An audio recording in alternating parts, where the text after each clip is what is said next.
গেল খ্রিস্টানেরা, ইহুদিরা, ভারতের হিন্দুরা, ওই বার্মার বৌদ্ধরা মুসলমানদের মানুষ মনে করে না। জোরে কোন ঠিক কিনা?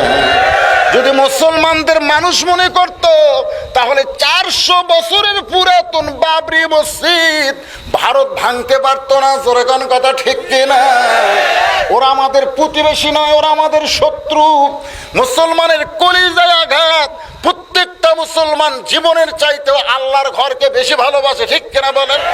নামাজ পড়ে না, নামাজ এক ওয়াক্ত পড়ে না, তারপরেও কোনো হিন্দু যদি আপনাদের জামির বাড়িয়া এই উত্তরপাড়ার মসজিদ ভাঙবার আসে, যে ব্যক্তি নামাজ পড়ে না ওই কি বসে থাকবে? নামাজ নয় না পড়ি রে, আল্লাহর ঘর ভাঙবো মানে জীবন দেব রে। কতক্ষণ ঠিক কিনা? যে মুসলমানেরা জীবনের চাইতে মসজিদকে ভালোবাসে, সেই 400 বছরের পুরাতন বাবরি মসজিদ ভারত